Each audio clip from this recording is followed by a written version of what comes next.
So now we're on to tonight's program, which we're very excited about. We're kicking the season off with something a little bit different. We thought, what better way to get everybody excited about technology and entrepreneurship and innovation than with an entertaining and inspiring look back at the incredible history of innovation and invention in Massachusetts. There's no better person to take us on that journey than tonight's keynote speaker, Dr. Robert Krim, whose current career path has him as the head of the new Framingham State Innovation and Entrepreneurship Center, which is growing and thriving. So, and it's a great opportunity for those entrepreneurs in the audience.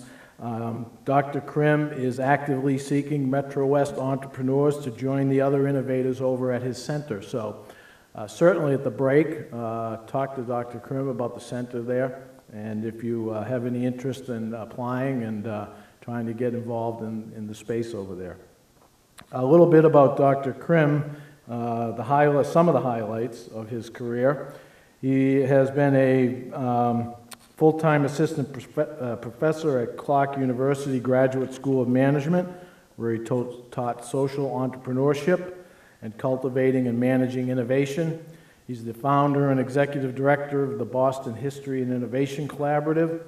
It was an alliance of Boston leaders dedicated to using the 4th-century history of innovation to help sustain the Boston innovation economy. Founder and executive director of the Boston Management Consortium, which was a partnership between the City of Boston and the Greater Boston Management Training and Development Community. He has been the Assistant Director of Human Resources for the City of Boston and a Professor of Economics, History, and Management at Roxbury Community College. And if that wasn't keeping him busy enough, he's the author of Innovate Boston, Shaping the Future from Our Past, 4 Amazing Centuries of Innovation, while he was at the Boston History Collaborative.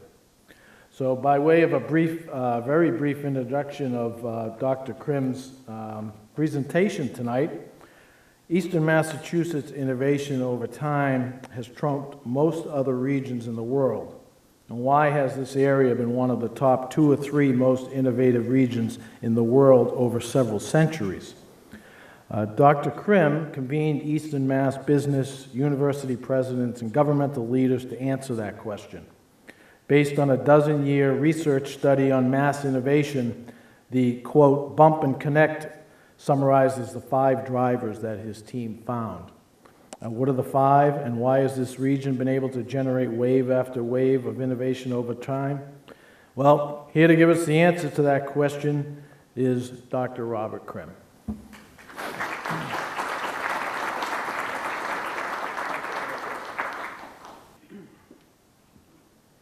Well, it's a pleasure to be here, and I have actually never been on the WPI campus, although I've been in and around Worcester for at many times in my life, so including that 3 or 4 years teaching at Clark. So I understand that there's a course or a class from Clark here tonight, and that's great and welcome.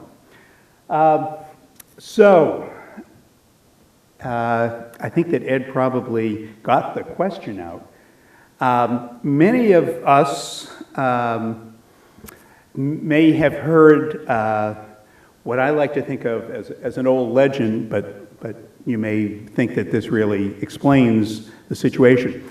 Many people say, so, can you really show what is it that leads an area to be innovative? A lot of us look at a particular company, but what about the region that's in? And the answer that is usually given is that right at the end of World War II, President Roosevelt and his advisor on the sciences developed what didn't exist before, which was major spending by the federal government on scientific research. So many people feel that it is after 1945 and the development of the federal government giving these grants that we really have major innovation and research. And that's pretty much why most centers of innovation have gotten started. You might be aware of in Texas, in Austin, Texas, which has that great event each year, the West by Southwest, and other people think of San Diego, some people think of Silicon Valley where Stanford is. And I think that this may be a legend, but I'm going to give you a chance to see some of the facts and the lay of the land before we decide whether it's what happened in the mid-1940s which leads to innovation, or something which has that phrase, the bump and connect, which is a phrase that we sort of came up with a couple of years ago. So, the question is this legend true? And if not, is there anything that explains, as I was saying, what causes some areas to be very innovative over time and others that aren't? And this History and Innovation Collaborative, Boston History and Innovation Collaborative that Ed mentioned, started out in the late 1990s. And at the time, we were asked by the tourism industry in Boston, which was looking for something other than the American Revolution, to talk about in terms of what makes Boston, Boston, and Massachusetts, Massachusetts. So the visitor industry and some of the universities, some of the companies in the eastern Massachusetts area asked us to put together something that visitors might do if they came to Boston that would explain a little bit about it. And so we worked on gathering ideas that people had of what were things that were particularly innovative that had happened in eastern Massachusetts that might be part of a bus tour of particularly the Boston-Cambridge area, though we had ideas about doing something a lot broader than that. We knew before we started that there were whole bunches of things that were innovative. But at the time, the city and the universities around had mainly looked at a particular innovation. You know, why did the ARPANET, which was the predecessor and the base for the internet, why did that happen in the Fresh Pond area in Cambridge? Or closer to home, why was the rocket invented by Professor Goddard over at Clark? Others might think of why Worcester is also known for a innovation that really totally changed our society, which was the invention of the birth control pill, which was done at the Worcester Foundation in Shrewsbury in the late 50s, and then it came out in the early 60s. One sees that as sort of a watershed in terms of how society was before that. You know, everybody talks about the 50s, and then the 60s were sort of alive, and a lot of it had to do with that invention that happened right in Worcester. So we knew that there were things like this around, and particular companies had studied their own history, and you'd get a nice book on the history of Raytheon, or at the time the biggest bank in New England was something called the Bank of Boston. They had wonderful histories of their company, what they had done, but nobody had really tried to look at this together. So we started off then coming up with maybe about 20 or 30 or 40 innovations in the first year or two of doing some of this research. And I'm going to be showing you, actually not me, but an actress that we have here tonight. Lori Glaser is going to be acting out some of the parts from the tour that we developed, called the Innovation Odyssey. So you'll have a chance to see a little bit of that, and it's far more interesting than whatever I have with the PowerPoint tonight, I'll tell you that. But we had gathered a number of innovations, and then as time went on, we went up to like 50, and then 60, and then 80, and then 100, and it's like, I'm saying to myself, well, every city has something, you know.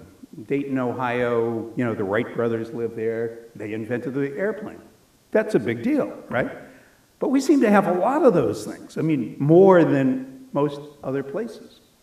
And so that got us into developing for an organization which was originally about doing fun tours in different areas of different themes in Boston, into doing some what became serious research on why the area is innovative. By the time we began to slow down at the beginning of the recession, 2008, 2009, we had developed a database of 400 innovations. And this isn't just smaller innovations. In order to qualify, the criteria was it had to be something which had changed either the nation or the nation and the world. I mean, it could be that, the airplane was developed in France and then in the United States, so we might have the American side of that. But it couldn't just be, gee, it was the first place in New England or the first place in Massachusetts to do something. It had to be bigger. We had 400 of those. And there are still others who've continued the work. And as I said, some of these are in Worcester, and in fact, these are only a few of the things in Worcester. Some of you may celebrate each year that the first Valentine card that was printed was done in Worcester. How many people knew that on Valentine's Day? So, and another was that Worcester was the place where the first, and it was an incredibly large convention of women who were seeking both rights and the vote, met here in 1850. The Seneca Falls thing had about 12 to 20 people involved, and this had people who came from all over the nation and the world. I think it was about 800 people, women who really helped to change the world. So some of the people who were part of the group that did the invention on the birth control pill, probably the person who was most in the news back in the 1960s about this was a guy named Dr. John Rock. And then there was a Dr. Pincus, who was also part of it. It was funded by a woman who lived in Shrewsbury called Catherine McCormick, who put millions into developing this. And it's always important to have somebody, financially is going to develop something. And then frequently we think, well, it's probably all American men who are on the research team, but one of the leaders really completely invaluable on the team was Dr. Min Chu Chang, who had come to Worcester from China. And the person who is probably best known as the inspiration for this was a woman, a leader originally in the suffragette movement, named Margaret Sanger. So it's a group of 5 or 6 people. And one of the things that we've found as we've looked is that many times it's been the white male who's been the person that other people talked about in the past, because it wasn't that desirable to have a team that was men and women and multicultural and diverse. Of course, things have changed a little bit, and we now look to see whether there are people. So, out of those 400 cases, we decided in 2004, 2005, this is a couple years after we had started, that we would take 60 cases and really go into detail on these. On the other ones, we had done research and we had checked out whether it was really the first in the United States or the first in the world. But we wanted to take some and say, what really led to that particular innovation happening? Was it something in the water in eastern Massachusetts? Was it something in the education system? Was it federal funding for things? What was it? So we got funding from an organization some of you might know about, which is very close to here, the Mass Technology Collaborative, MTC. And they, plus a group of other companies and universities, including Raytheon and Northeastern University and University of Massachusetts and others, helped to put up the funding so that we could go a lot deeper, and we hired a great research team. We decided that we wouldn't just randomly pick the 400. We wanted to make sure that those innovations, which are really well known in particular disciplines in other parts of the world about what had happened in Boston, that the big ones be looked at. So we took breakthroughs that were listed on, there were a couple of wonderful books that came out for the millennium on the, 100 greatest innovations that had happened in the world. And so any of those that happened in the Boston area, we decided would be one of the 60s we looked in detail at. And we also, the U.S. Patent Office has something called the National Inventors Hall of Fame. It has about 200 U.S. inventors who are celebrated in a museum in the Midwest. And we wanted to make sure that any of the innovations or the innovators who were on that list also be ones that we really looked at, because those are ones that people are going to ask, well, did you study such and such? Some of the others are not quite as famous. And the third thing is we wanted to make sure, because we had found this to be true, that there was innovation going back in Massachusetts history, and we wanted to get innovations that were done at all different times in those eras. One of the things we're interested in, have things changed a lot? People will say, well, since you have electricity, or since the internet, everything has changed. Well, what were the inventions, what were the innovations like early on? So we looked at not just what happened in technology, but we looked at finance, we looked at biotech, which at the time was a developing industry, nothing like it is now, as Massachusetts is the center of this worldwide industry. We looked also at community development and social change, that equally all these types of change have something in common. And the second thing that we went after is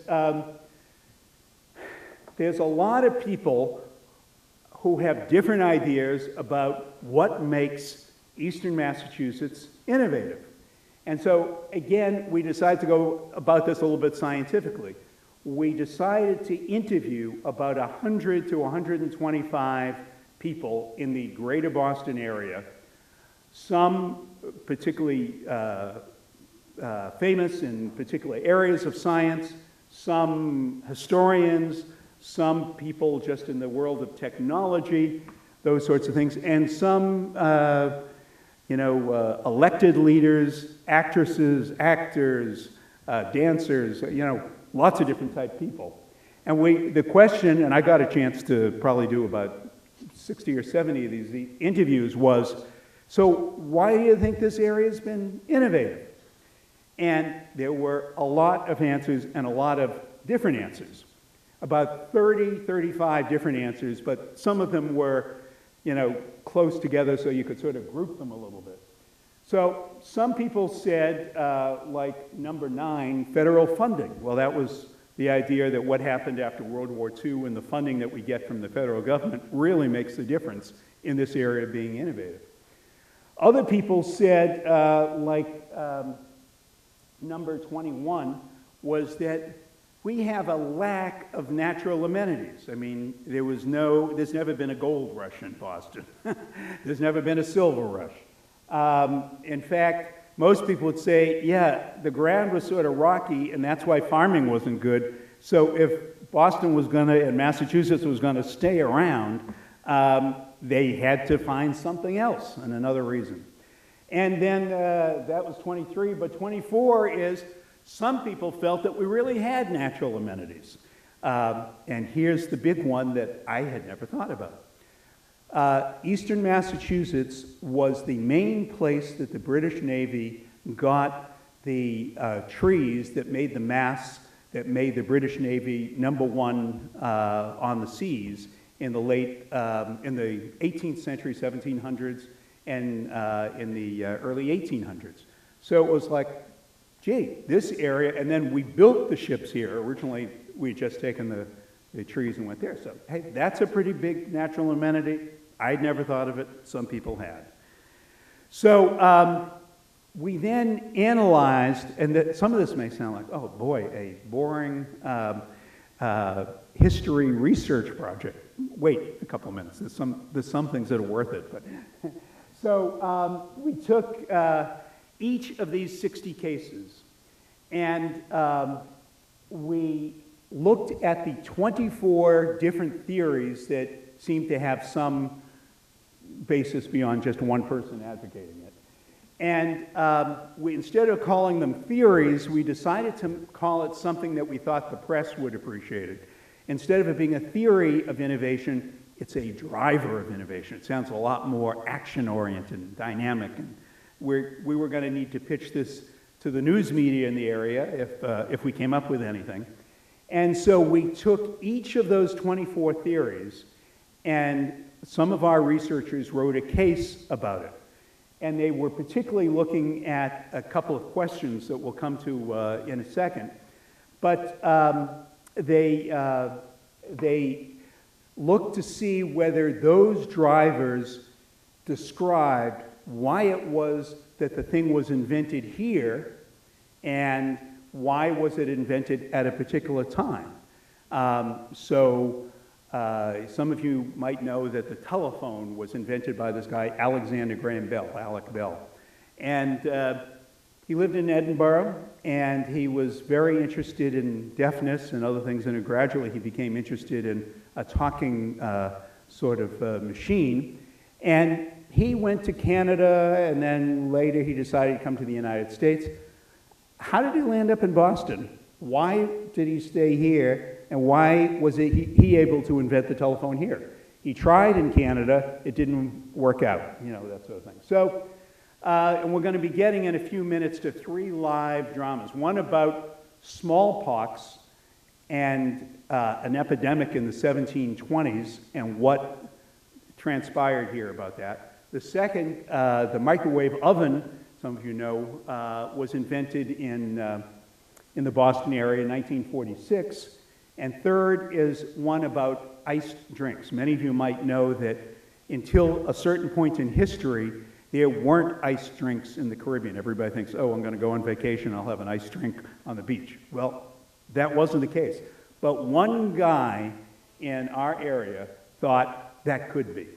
It's a fascinating story. And so Lori's going to get to some of those afterwards. So out of each of these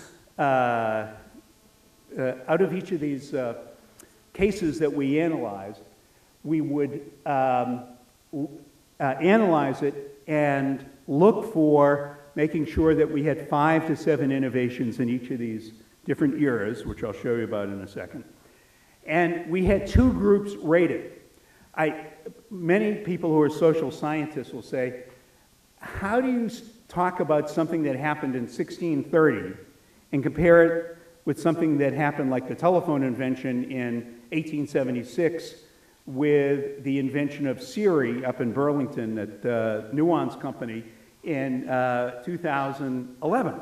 I mean, it's like more than apples and oranges. It's like elephants and oranges. They're not comparable. We decided that if we had 2 panels of people, I got this idea out of the Olympics, judging committees, that could analyze things and then compare their ratings on these 2 or 3 questions, that we might be able to figure something out. So on one hand, I had my team of history grad students and economists and some business people, communications, who analyzed it and came up with a number about which drivers explain the thing.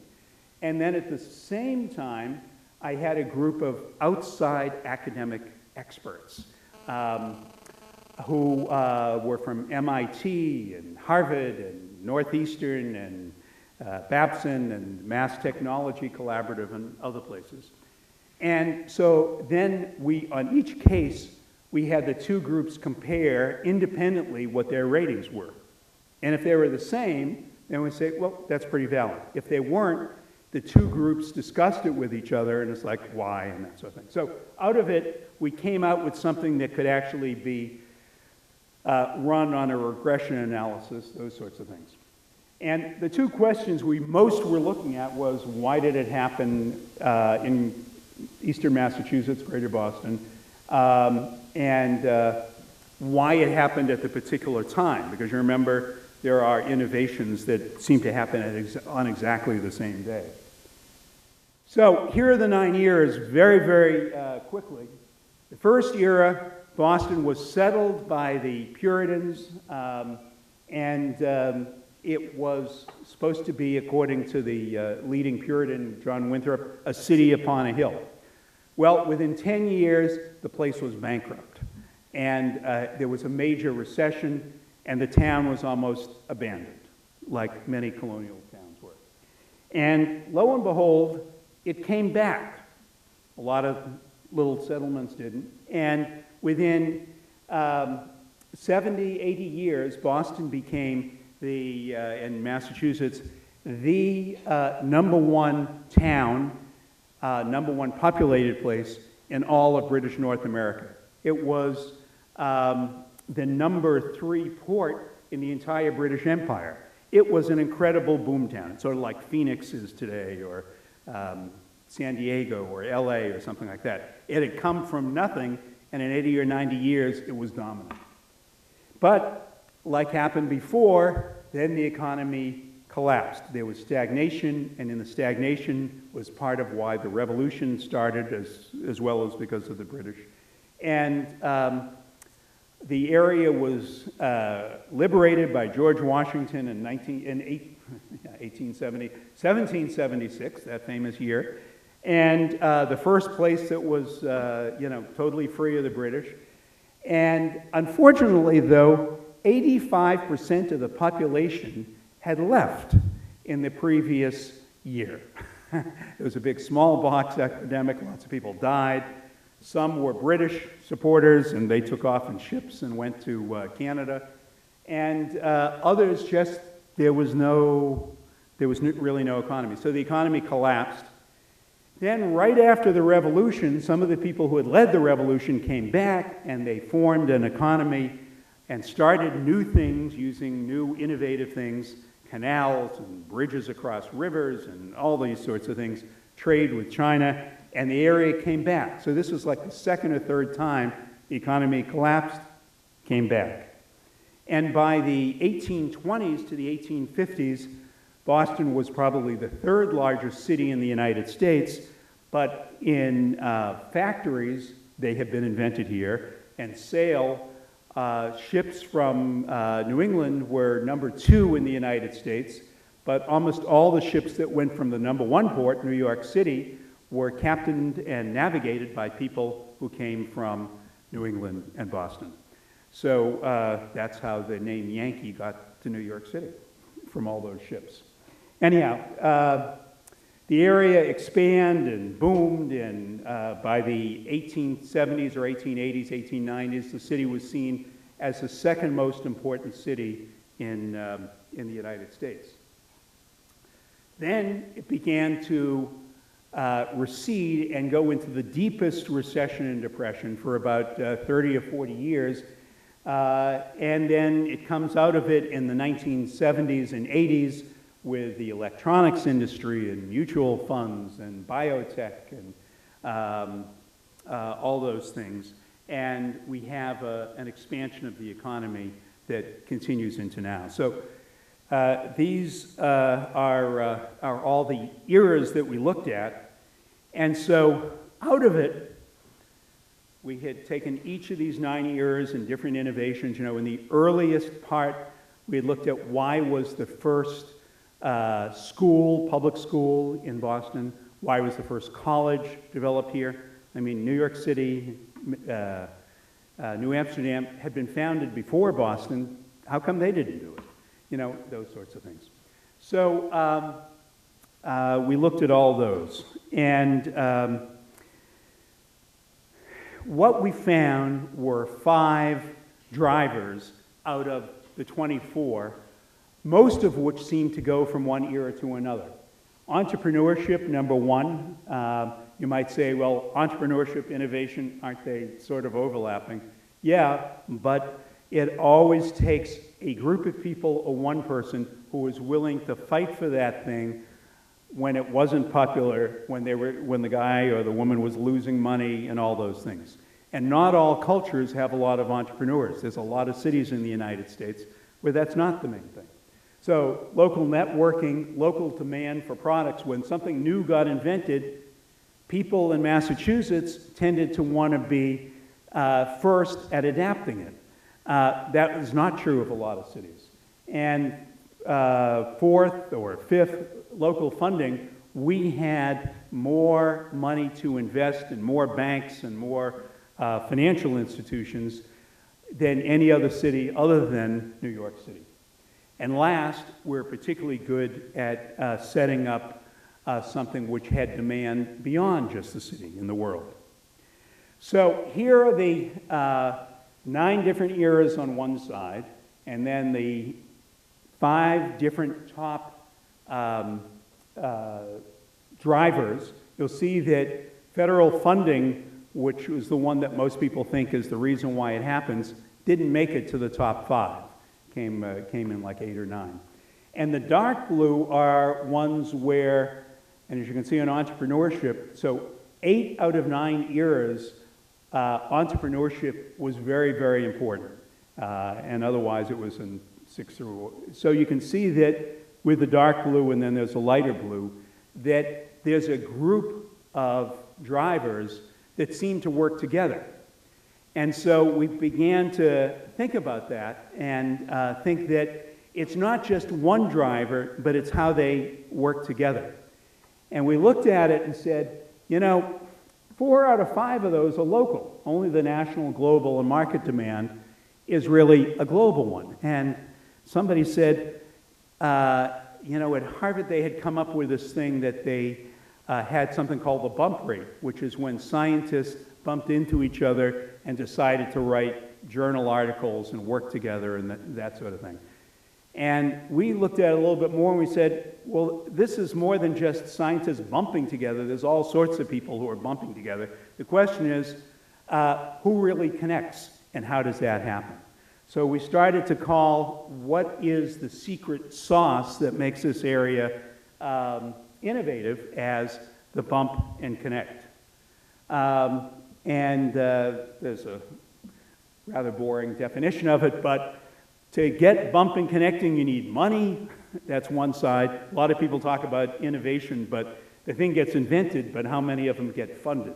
And, you know, that sort of thing. So you need funders, and you need entrepreneurs, and you need researchers, and you need lawyers who know patent law, and you need a lot of different things to make that bump and connect work. But again, how do you explain that this area had so many more innovations than other areas? And although we had dips, as you saw, where the economy sort of collapsed, like other places, we came back. You know, we compared it a little bit to New Bedford, which at one time, with whale oil, was the hot energy city in the world. You know, New Bedford, since the 1850s, really hasn't been that. Or Detroit. Detroit was the capital of innovation in automobile stuff. And, but Detroit hasn't come back. And you look at a lot of cities in the United States or in the world, and there was 1 or 2 industries which really drove it. Here, we had wave after wave of sort of different innovations. Who would have said that Boston and biotech would be the magic thing that works? So to get to the end here, besides the main stuff that we found around bump and connect, and that's the secret thing, and those are the drivers that really make the difference, we also found something that really surprised us and a lot of the other people who we were presenting to. And what it was out of the 60, a third had women, immigrants, and people of African-American background involved in the development of 20 of the 60 leading innovations that we looked at. And a lot of them had not been particularly recognized. I happened to go to the Smithsonian 2 years ago, and they had something on the development of the birth control pill in Worcester. And whose name was left off was the guy who many people feel that John Rock couldn't have done it without Min Chu Chang. And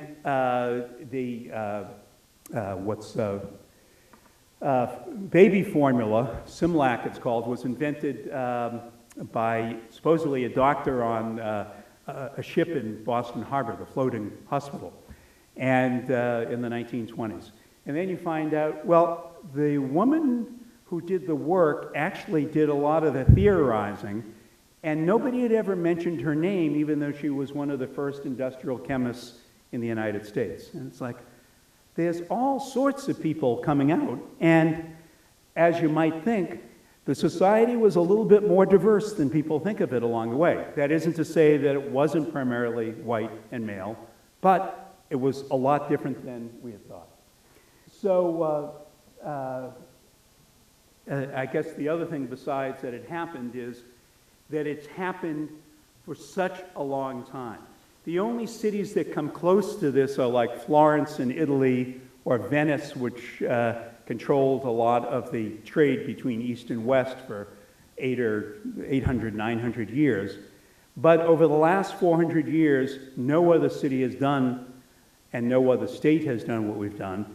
And we got to work with a number of consultants in the field from different places who had been hired in Singapore and had been hired in Shanghai and Beijing and other places. And what were they asked to duplicate?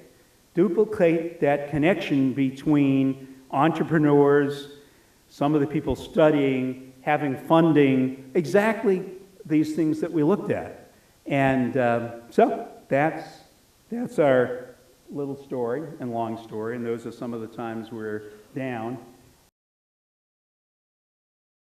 And so we say to the thing, gee, it's the research university that invented this whole thing. It's like, well, wait a second. This area had 300 years of history of innovation before 1945 and really big things. So maybe it isn't, maybe the university and federal funding help, but it's not the primary thing. This was our report, and I suppose in closing I want to say, Ed had mentioned we have now at Framingham State for the last 26 weeks our first Center for Innovation and Entrepreneurship, which is a shared working space model where the bump and connect of people working on different projects but listening to each other is going on. And we'd love to have people that you happen to know who happen to be more in Metro West than Worcester, where there are some of these same sort of incubators starting out. But we'd love to have your ideas of people, and we're looking for exciting projects. And so I put a business card in a couple of places. So, there we go. I want to introduce Lori Glaser, who I've mentioned earlier.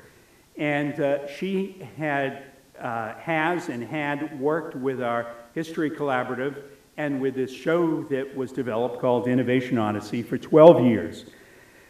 She's an actress of some note who we're very lucky to get involved in our play, in our tour. Some of you might know or have known of Nonsense, where she was part of the original cast. She played at the Trinity Rep in Providence. She played at the Charles Playhouse in Boston. She helped to co-author things which ultimately played on Broadway. She is a great jazz singer. She's been a jazz singer in Boston, in the Caribbean, and in Russia. Very few of us can say that. And she studied in London at the London Academy of Music and Drama, and has been really a person on the Boston scene that we've been so lucky to have. So let me introduce Lori, and she's going to start with one piece, and then a second, and then a third. The first piece is the one that has to do with smallpox and is a little bit related to the healthcare field in our area. So.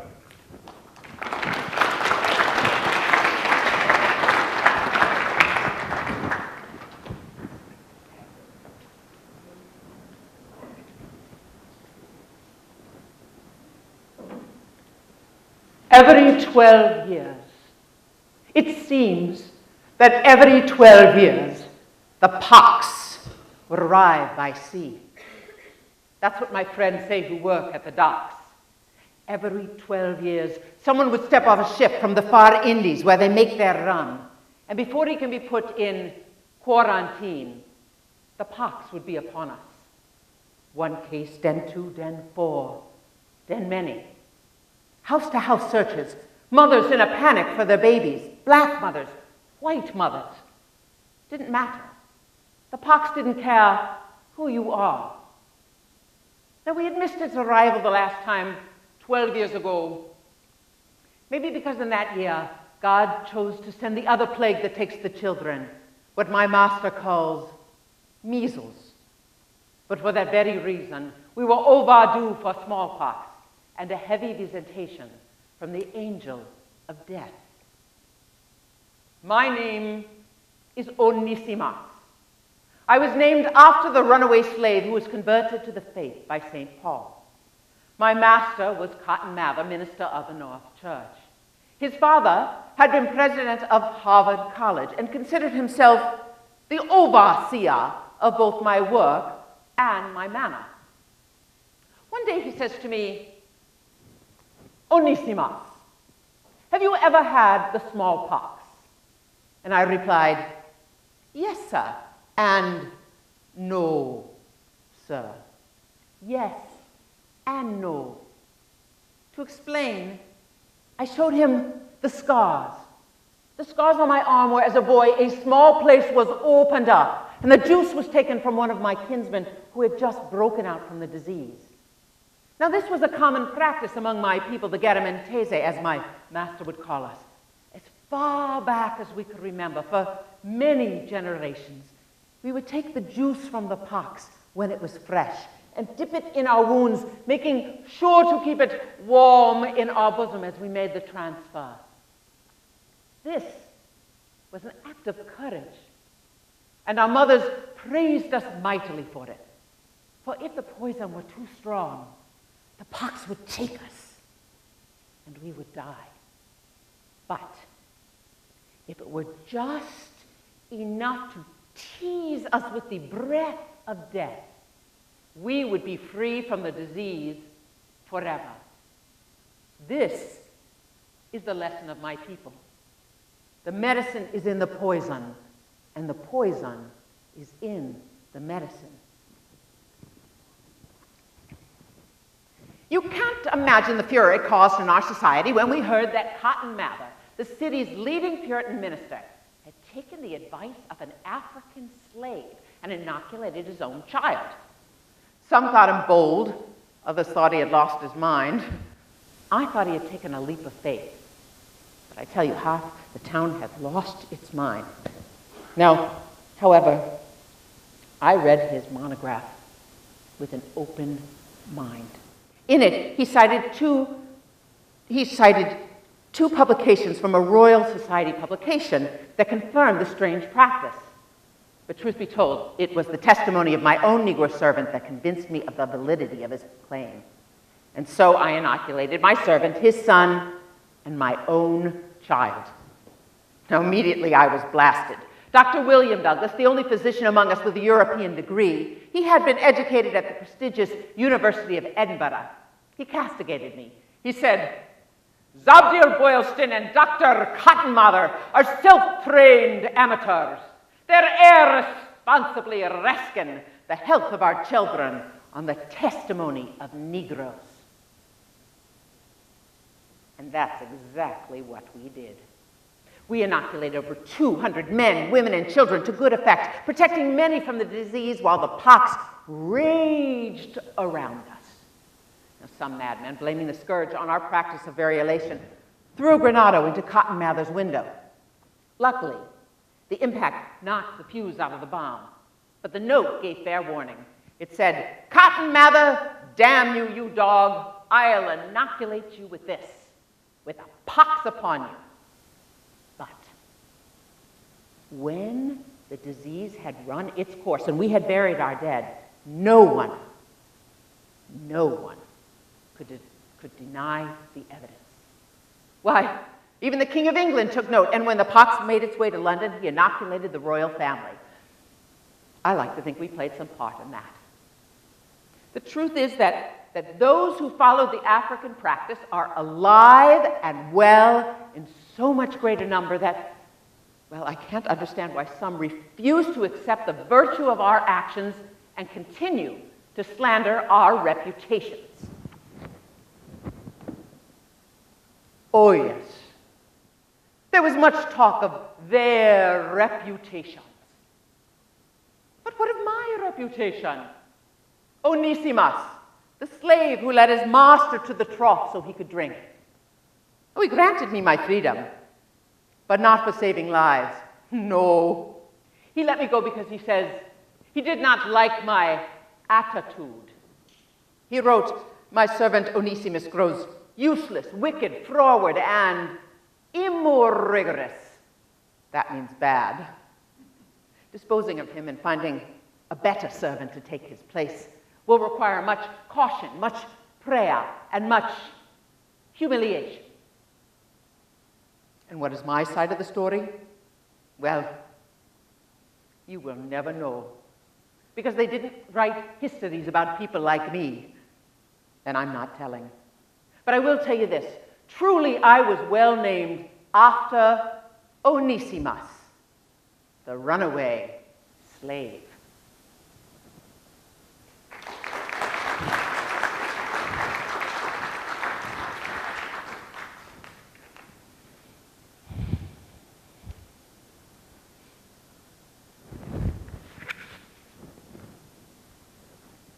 It was 1941. I was a spotter in the Royal Air Force. The Jerrys were sending their bombers over every day to bring London to its knees. The Spitfire pilots, working night and day, often on 2-hour sleep, were doing a valiant job making the Nazis bear every toll for their destruction. But the Spitfires couldn't do diddly if they couldn't find the bloody Spashes. That's my job. Spotter with a spyglass. But often the fog would roll in over the Dover cliffs, and you'd only know the Luftwaffe was making its raid when you heard the drone of its engines overhead. And then it was too late. So we came to the Yanks with a problem. Our radar had the potential to tip the scales in our favor in the skies over London, but we couldn't make enough of them. So we came to the States to see if we could increase the output of magnetron tubes, which was radar's working core. The only difficulty was that each tube had to be hand-machined out of a single block of cast copper. Now, this company, Raytheon, had made its name in radio tube technology, so Washington sent us to them. Yeah, we had a lot of smart guys on our staff. Guys who invented the thermostat and the tubes that allow you to plug your radio directly into the wall socket. But of all the smart guys on our staff, probably the smartest was the guy who never made it past the 3rd grade, Percy Spencer. So when the Brits put their multi-cavity magnetron tube on the table, we gave it to Percy. Percy turned it around in his hands and he said, "Yeah, give me the damn thing. I'll take it home for the weekend. See what I can do." Well, that put us in a bit of a pickle. Our magnetron technology was as top secret to us as your Manhattan Project. And the idea of this fellow leaving the damn thing lying around the kitchen table made us very, very nervous, I can tell you. But we were desperate, and he insisted, so what could we do? So Monday morning, Percy comes in and he says, "Okay, here's what you do. Instead of machining each one out of a block of cast copper, we'll run them off like Model T Fords. Stamp out copper laminate, a 1/16 of an inch thick, solder it together with silver, run it through a brazing oven, clamp it with a jig of steel, and mass produce the damn thing." And that's what we did. And that's how we won the Battle of Britain. And when the Yanks fought the Battle of the Coral Sea against the Imperial Japanese Navy, the aircraft carriers never came within sight of one another. The Japs could never figure out how the Yanks could find their ships. Percy Spencer's radar. And that helped tip the balance in the South Pacific. Yeah, but you know what really made Percy a genius? His mind was everywhere. One day after World War II, he was walking past the magnetron tube with a chocolate bar in his pocket. He usually got a candy bar at lunch and put it in his back pocket for later. Well, he reached in to get it and it had melted. Ugh, a gooey mess in his pocket. So he thought, I wonder what would happen with popcorn. So he went out and he got some unpopped popcorn and he put it in front of the radar thing and pop, pop, pop, pop, pop. And that's the birth of the microwave oven. Percy Spencer's microwave oven. If you ask me, that's real genius. Figuring out that the microwaves that won World War II could zap a potato in 60 seconds flat. And that's the story of Percy Spencer and microwaves.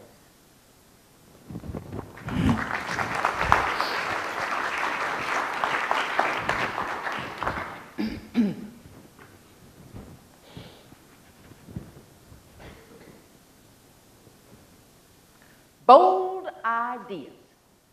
Bold ideas. Now, that's what this is all about. Now, you can talk about your laughing gas. You can talk about your telephone. You can talk about all those strange and wondrous things that happened long after I was laid in my grave. But I tell you, of all the bold ideas, none was bolder, brighter, or more intoxicating than my bold idea. Shipping good old New England ice to steamy Jamaica and Martinique. That's right, ice. Ice. Frederick Tudor's the name, the Ice King. Oh yes, they laughed at me for shipping my fine, icy blocks of Yankee coldness to the tropics. But I had heard of the terrible tales of yellow fever and, well, the idea of helping all those people relieve their suffering inspired me to at least to help them out. But, well, wasn't adverse to making a fair profit on a fair trade. But first I had to use my Yankee ingenuity.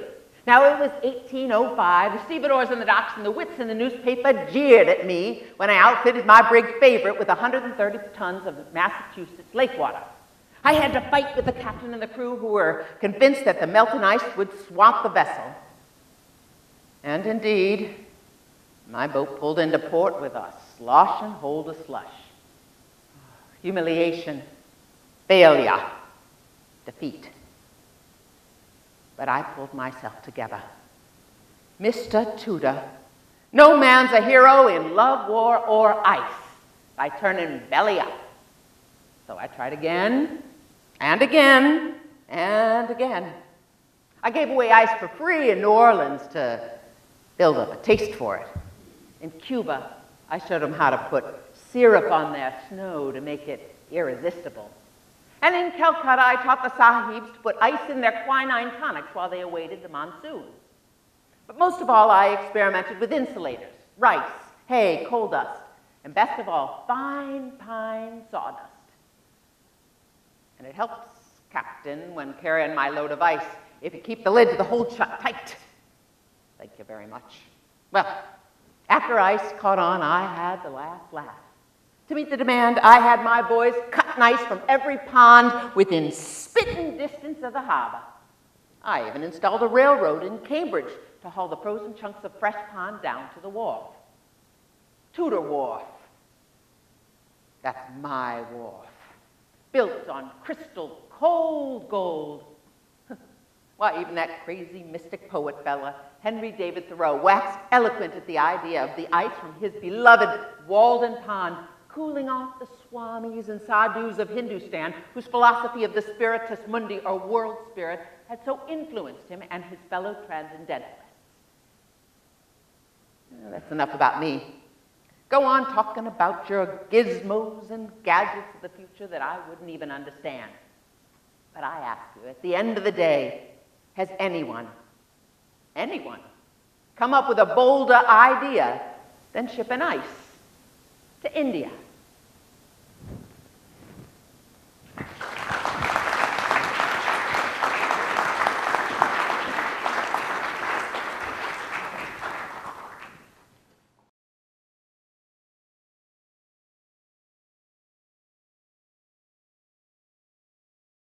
Well, I want to thank Dr. Krim and Lori for that great presentation. I always myself wondered why Massachusetts seemed to punch above its weight class when it came to innovation, but now we all know it's the perfect storm of these 5 drivers that you have to have present to sustain an innovation economy for over 400 years. So now we all know the secret sauce, and luckily we're all in the right place.